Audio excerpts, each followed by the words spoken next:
Alam mo ba na lahat tayo ay may innate psychic abilities? Ibig sabihin, kahit bago ka pa ipinanganak, dala mo na talaga ang potential na ito. Pero hindi lahat ng tao pare-pareho ng natural gifts. May iba na mas strong sa visuals, may iba naman na mas sensitive sa energy, emotions o impressions. Para mas maintindihan mo kung ano ang meron ka, pag-usapan natin ang iba't ibang uri ng psychic abilities. Clairvoyance or clear seeing. Ito ang kakayahang makakita ng higit pa sa physical sight. Pwede mo makita ang auras, energies, o minsan kahit spiritual entities. Halimbawa, nakakakita ka ng glow o kakaibang kulay sa paligid ng isang tao. Posibleng sign yan na meron kang clairvoyant ability. Clairaudience or clear hearing. Ito naman ang kakayahang makatanggap ng messages through inner hearing. Minsan, parang may inner voice kang naririnig na nagsasabi na huwag ka nang tumuloy. O may tunog kang nadidinig na wala namang obvious source.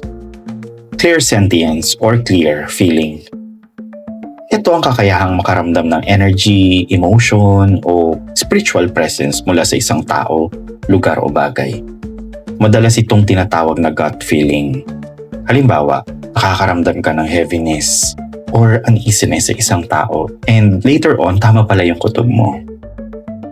Claircognizance or clear knowing.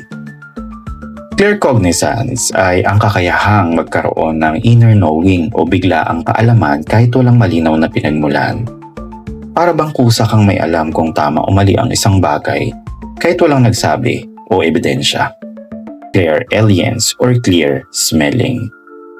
May mga pagkakataon na nakakaamoy ka ng kandila, bulaklak o pabango kahit wala naman talagang source. Madalas, ito ay tanda ng presensya ng yumaong mahal sa buhay. Kapag hindi ka aya-aya yung amoy, maaaring ito ay senyales ng negative spirits. Clairgustance or clear tasting. Ito ang kakayahang makatikim ng isang flavor kahit wala ka namang kinakain. Halimbawa, bigla mong nalalasahan ang matamis o maalat na walang malinaw na pinagmumulan. Madalas, ito ay konektado sa messages mula sa iyong spirit guides.